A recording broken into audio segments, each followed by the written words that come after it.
Hello, how's it going? Welcome to Ike's Boom Boom Room Podcast, Episode 3. Sorry for leaving you hanging. It's been a long time since we've done an installment of this podcast here. Originally I wanted to do it with my best friend, childhood friend, who also had his own very successful podcast, but when I got around him, I just got enthralled just to be around him, that it just never came into fruition. And then I had some stuff going on, health stuff, but all that's clear now. I don't have a guest, but I wanted to talk about some stuff, especially this PS5 Pro announcement. The specs just came out, the price just came out. Also, if you hear noise, you gotta excuse that. I live in the Bronx, man. What can you do?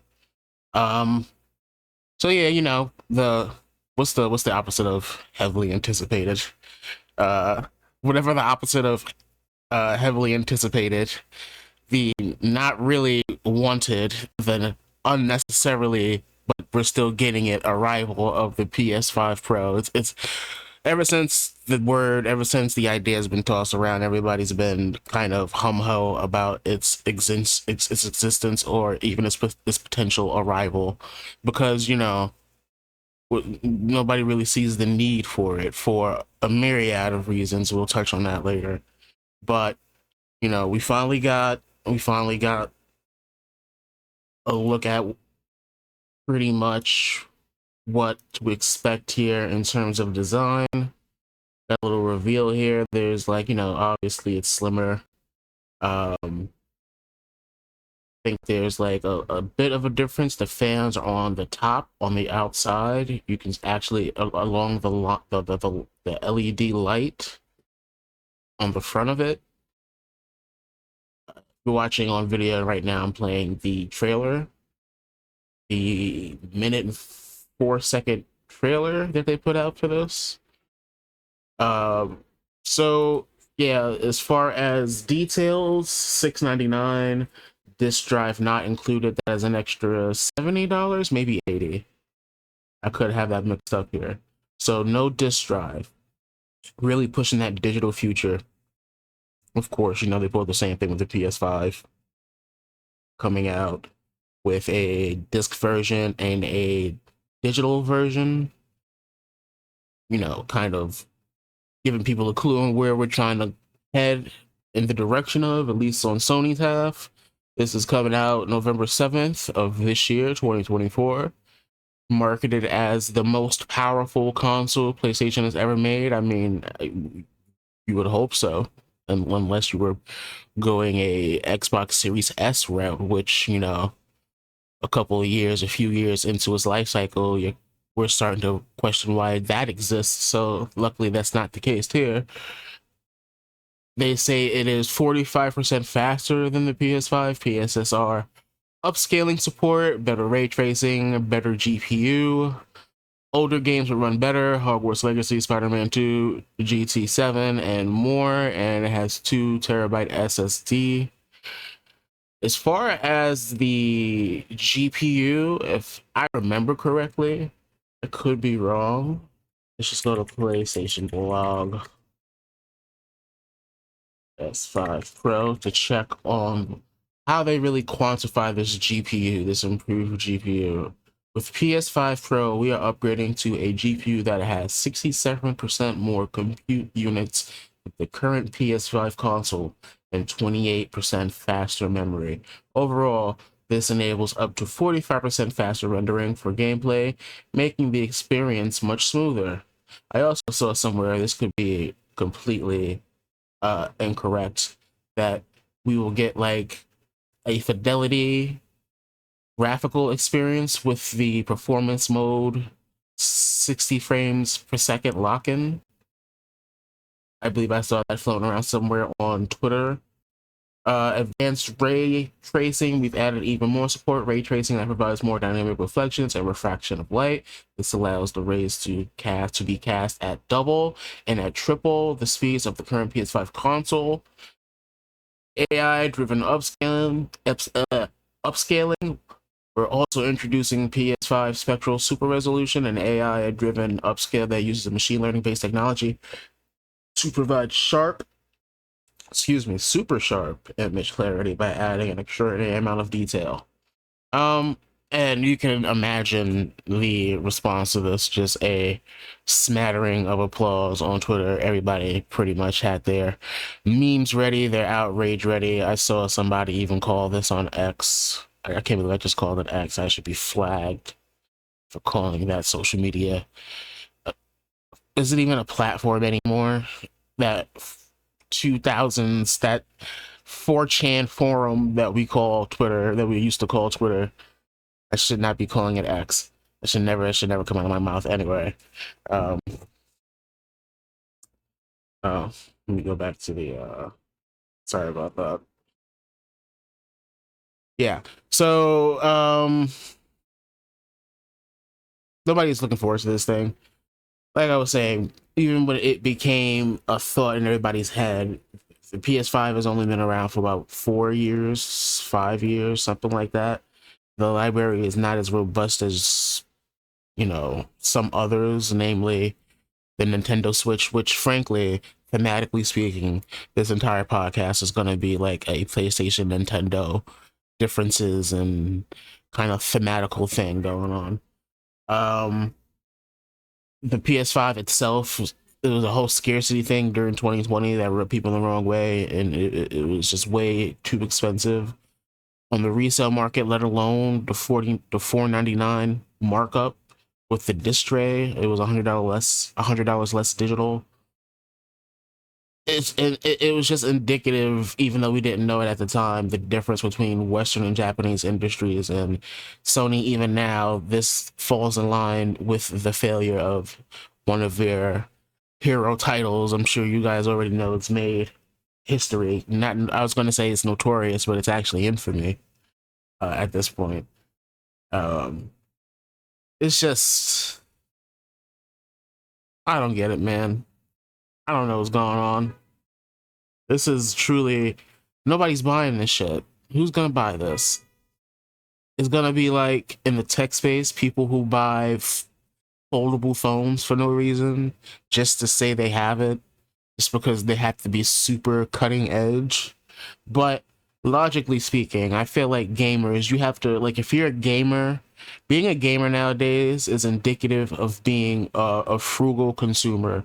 Like, to be a gamer, you have to research your products, and you do research your products, and it has become part of the culture of being a gamer, is just to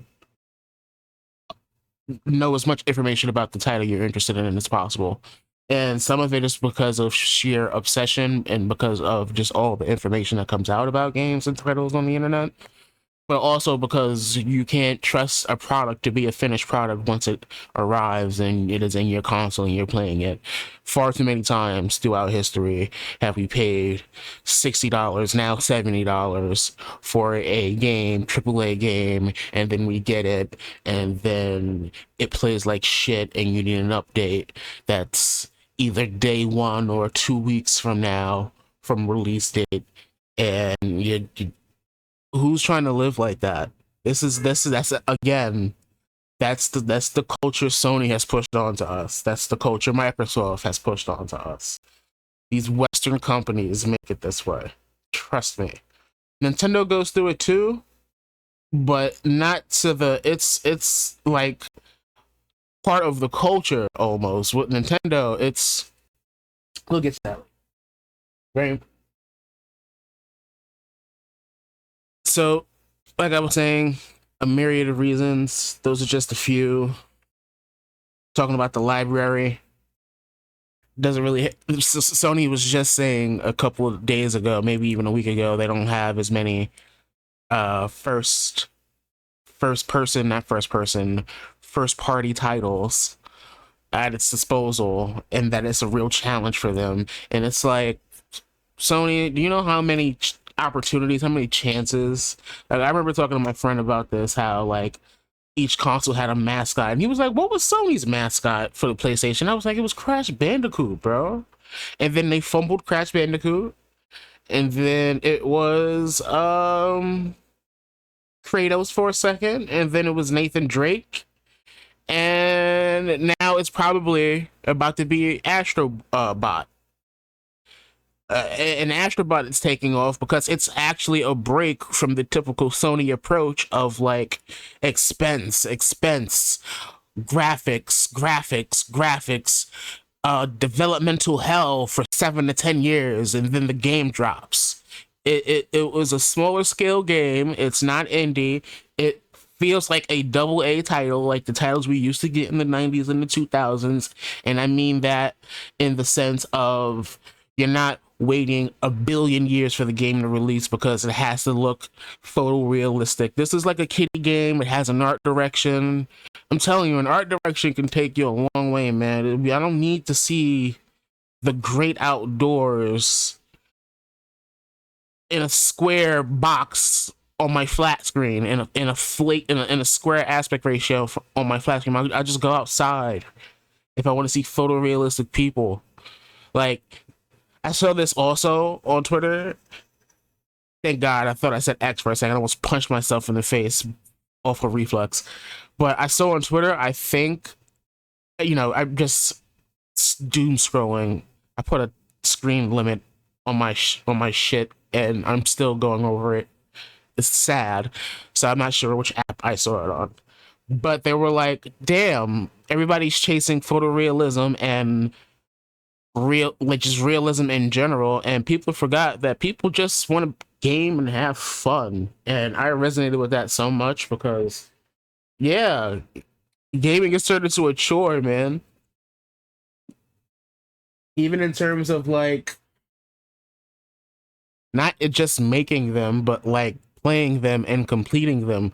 Because you see, like, because games take so long to come out and they're so expensive, these publishers, they're like, we have to stuff these games with as much content as possible because people out here are only buying games 4 or 5 times a year, maybe even including when games go on sale, maybe even including games not from this calendar release year. So they're like, we have to make sure that they can put in 100+ hours, over 100 hours in this title. And it doesn't have to be meaningful content. It can just be pure fluff. And that comes in the form of just collectibles. That comes in the form of, what other cheap gimmick can I think of? Achievements. They just find ways for you to replay it instead of like making a game that inspires replayability. Like, I think the last PlayStation game that really did that for me was Spider-Man, and not even Spider-Man 2. Maybe Spider-Man Miles Morales as well. And but that's another problem. That takes a long time for it to come out, and you can't like lean on the two publishers that you lean on all the time to make hits, which is Insomnia and Naughty Dog. Like, those are the two. And it takes too long for those games to come out, man. The business model is fucked up, is what I'm getting at, folks. The business model, in and out. And on a developmental level, on a playability level, and Astrobot is like a breath of fresh air in regards to that. It has the replayability. As far as I know, I'm not buying that shit until it goes on sale. There's just too many games coming out during the timbers of not timbers, but the burrs. September, October, November, December. There's too many games coming out in these last few months for me. I'm one of those nowadays. I'm buying like 3 or 4 games a year, not including, or maybe even including, games from the prior year. And Astro, even though Astro Bot was one of the games when it was showcased during the state of play that I said looked the most fun. This is also where Concord was introduced. We'll get to that later.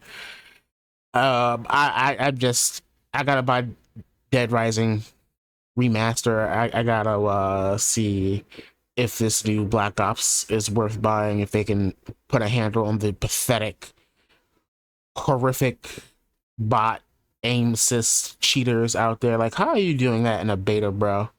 Like, are you for real? You a fucking loser. That's why, like, a gamer, man, I'm glad I renounced that title a decade ago. I don't want to be associated with you people.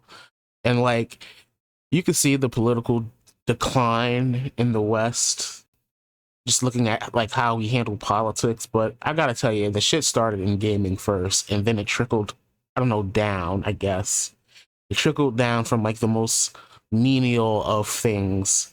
It finally pooled at, like, the most important thing in the United States, which is politics. I'm telling you, like, the rot started in the gaming spectrum first.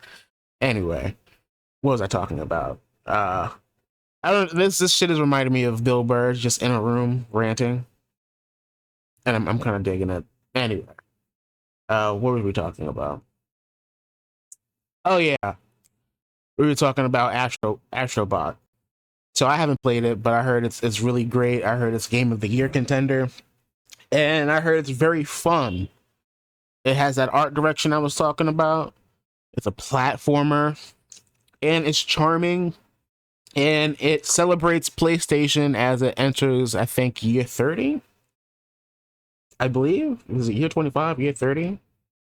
It celebrates all those original IPs. Like it celebrates Ape Escape, it celebrates God of War, it celebrates all of the overarching PlayStation mythology, the list of titles, first person titles that you come to love over the years. So not only is it a great introductory point, it's a celebration for the old heads, for the unks like myself. And yeah, I can't wait to get my hands on it. But yeah, that in comparison to that's the direction it should go. The development team was really small, and then you get to Concord, which just shut down its servers after 2 weeks, maybe less than 2 weeks. It launched in August 23. This is I'm going to read this here about the shutdown of this game on Variety. Let's switch over to Variety real quick. Was that Brenda Song? I love Brenda Song. Shout out Macaulay Culkin. PlayStation will be taking its new Firewalk developed live service game Concord offline this Friday and issuing refunds to players just 2 weeks after its August 23 launch. The team-based first-person shooter game is reported to have drawn a historically small audience during its initial availability across PlayStation 5 and PC, with third-party PC-based gaming data website SteamDB showing 30 current in-game players at the time of publication on Tuesday. And these are all motherfuckers just trying to get the platinum trophies so that they can say they have it before the game vanishes from the face of the planet. And what they're doing actually in the game are leaping off. The fastest person to kill themselves wins, because that's the fastest way that you can stack up points in order to get the achievement and yada yada. It's really hilarious and sad at the same time, especially if you are this developmental team Firewalk. This shit took 7 years, I believe. At the peak of its short history, Concord had not even 697 concurrent players, drastically low for a PlayStation new release, and ranked towards the bottom of PlayStation's weekly sales charts. In Concord, which has largely been compared to popular multiverse shooter Overwatch, players assemble a crew of free gunner space outlaws from the spacecraft North Star for online games between two teams of 5 members each. With so few people playing Concord, matchup availability became very difficult to come by during gameplay. Concord fans, we've been listening closely to your feedback since the launch of Concord on PlayStation 5 and PC, and want to thank everyone who has joined the journey aboard the North Star. Firewalk Studios game director Ryan Ellis wrote in a blog post published by PlayStation Tuesday. Your support and the passionate community that has grown around the game has meant the world to us. However, while many qualities of the experience resonated with players, we also recognize that other aspects of the game in our initial launch didn't land the way we intended. Therefore, at this time, we have decided to take the game offline beginning September 6, 2024, and explore options, including those that will better reach our players. While we determine the best path ahead, Concord sales will cease immediately, and we will begin to offer a full refund for all gamers who have purchased the game for PS5 or PC. So, yeah, that's the case here. That's what's going on. It's unfortunate because it took so long, I think about 7 years to develop, and it shut down in 2 weeks. And it's like all of those resources. It was a large developmental team too. All that resource, all that developmental, all those bad practices just coming to bite you in the ass. And not to mention, it was a hero type game, and it was $50. And no matter how much it was, you had to pay for it. All of these games are free to play. Stop it, PlayStation. What is wrong with you? So, yeah. And, everybody is comparing Astrobot to Nintendo's games, primarily the Mario Galaxy games. We're calling it the unofficial third game in the series. And those are how those games are published, with a small team focused on fun, art direction, not chasing the graphic wars. And it's like, yeah. And that leads me to whenever the Nintendo Switch 2 gets announced, how that reaction is going to look in comparison to this PS5 Pro announcement. Because on the flip side of consoles, the heavily anticipated Nintendo Switch 2 is heavily anticipated. People are dying to hear about this, and we will hear about this in a few months before 2024 is up. I believe that's what they said. It's to the point where whenever they have a direct, they have to say, please don't expect any news about the Nintendo Switch 2, because I know that's what, or it's like Grand Theft Auto 6, right? And then Nintendo Switch 2, as far as people's hype, gamers' hype levels for these shits, it's insane. So, and this is why people are anticipating it. All right, first of all, the Nintendo Switch came out in 2017.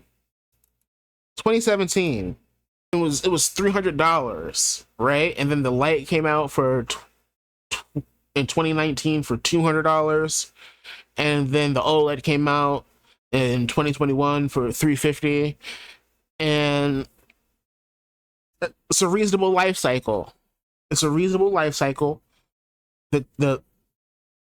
library is robust, like to the point of bloat, actually. Like it's a double-edged sword how many titles on the Nintendo Switch. The games that you're able to play on the Nintendo Switch, just the sheer amount of games that you can play that are portable. You know what I mean? Like you can play Witcher 3 on the Nintendo Switch. It doesn't look as great, but now that you have that next gen update, and they were able to fit the next gen update on the Nintendo Switch, it looks way better than it has any right to be. Like, I can't wait till the Nintendo Switch 2 comes out, because that's when I'm buying The Witcher 3 just to see how it plays on that motherfucker. And I'm starting my journey again. I have so many hours in that shit. That's one of the games from like generations ago that I still have not finished. It's because I started on PS5, and then I got it on PC, and then I started playing it again on PC. Like, thank goodness the saves cross over. I was almost sick to my stomach. And then I stopped playing then, and now, because I was like, oh, I'm getting sucked in again, because I just got finished playing Baldur's Gate 3, which sucked me in, and I promised myself that I wouldn't be starting a second playthrough of that until I get a laptop or a MacBook, or whatever new MacBook comes out that's able to play that shit smoothly. I know M2s can play it out, especially if it's tricked out, and M3s are, an even better bet, but I'm just gonna wait it out. Maybe I'll get the M3 when it's on the low. I don't know. That's neither here nor there. Anyway, yeah, the Nintendo Switch 2, man. So many titles lately that have come out for it feel like it's being held back by the hardware, and rightfully so. That shit is like a mobile. What is that? Is it? I think it's a like an ARM, right? The Tegra Switch, right? Yeah, the NVIDIA Tegra X1 GPU. Like, there's like the like iPhones are stronger than this shit at this point. And those shits don't even run it well. Like, whatever Nintendo did with that shit, man, and now they're talking about having PS4 fidelity, and that's really all you really need for this shit. Like, nobody is chasing graphics. Like, Nintendo 4 graphics are so reasonable, bro. Especially if I could bring that shit on the go with me handheld. Especially if we're doing DLSS. Like, are you kidding me?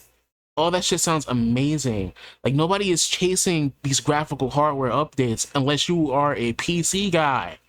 Unless you got one of these things here, baby. Unless you got the fucking RGBs going. Nobody is giving a fuck about the hardware behind the glass. Behind the games. Nobody gives a fuck anymore, man. I promise you. Especially console people.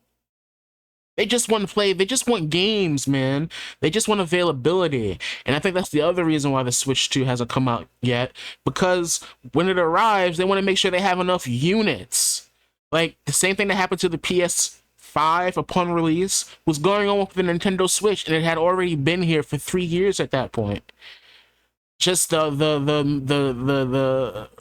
the parts were just being delayed to manufacture these things, and that's terrible for the release of a new console. So they just want to make sure they don't run into that shit again, even though we're not going through that manufacturing problem anymore.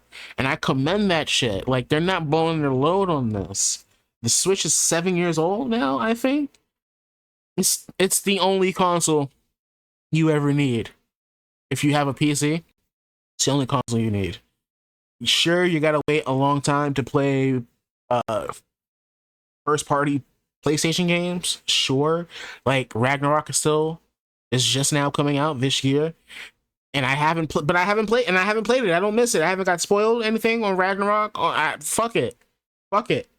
Seriously, the only reason I have a PS5, number one, is because I got it for the cheapest you could possibly get a PS5 for, which was last year during Black Friday. I think the shit was $350, if I remember correctly. I got this shit for like $350. Yeah, $350, bro. And because I knew I was getting a review copy of Final Fantasy VII Rebirth, and I had to play that, and that shit is still my game of the year. Yeah. Anything else I want to talk about? I don't think so. I think I've aired my grievances, right? Anything else to talk about in the game sphere? I think I touched on everything, right?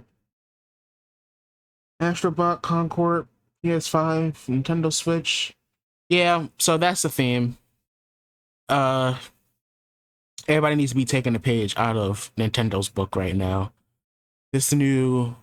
These Western developmental industry practices are crumbling this very fine industry. It's in itself that I love so much. It's a shame, man. You know? Real quick, I do want to talk about the games I want to get that are on my wish list. So, this Black Myth Wukong shit, I'm gonna wait until that's on sale. I some weird gamer shit going on with that shit too. Controversies. Gotta tell you, I don't know what it's going on about. I don't really know what the problem is, but it's keeping me away from playing the game, and it just is. But I will check it out whenever it goes on sale. Same thing for this Space Marine 2 thing, this Warhammer shit. I'm not a Warhammer fan. I don't know anything about it, but it looks like Gears of War. I love Gears of War. And I plan on checking that out when it goes on sale. Like I said, I'm buying Dead Rising on arrival. I'm probably buying Silent Hill 2 on arrival, which is unfortunate because that's a $70 game. I tend to try and steer away from the $70 games. The only game I bought this year that was $70 was Stellar Blade, and I haven't even finished that shit. What else is coming out that I'm trying to play? This Astro Bot joint, when that goes on sale, which will probably it's probably not going on sale until Christmas time, which is fine. What else?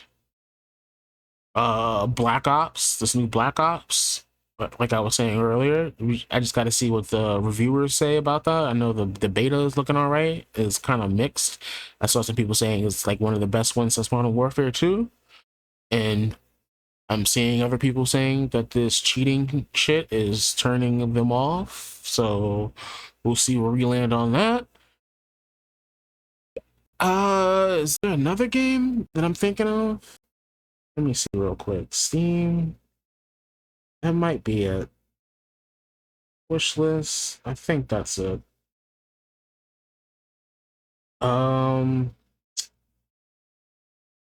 Yeah, Black Myth Wukong. Oh yeah, I'm waiting for WWE 2K24 to go on sale. I mean, it's on sale right now. 50% off. Interesting. Probably not still. And for some morbid reason, I want to see what this Dune Awakening shit is about. They already fucking it up. They got guns and shit. Well, Atreides don't exist. This is an alternate reality. Who gives a fuck? Alright, so that's the Boom Boom Room. About 30 minutes. That's about as much as I want to do. Let me go do my duty. I took a nap. I woke up too early. Now I gotta catch up to the rest of my day instead of starting it when I woke up. But you know, whatever. We'll be back for some more industry nonsense in the next episode. I'll probably be by myself, talking to the void. Alright, peace, y'all.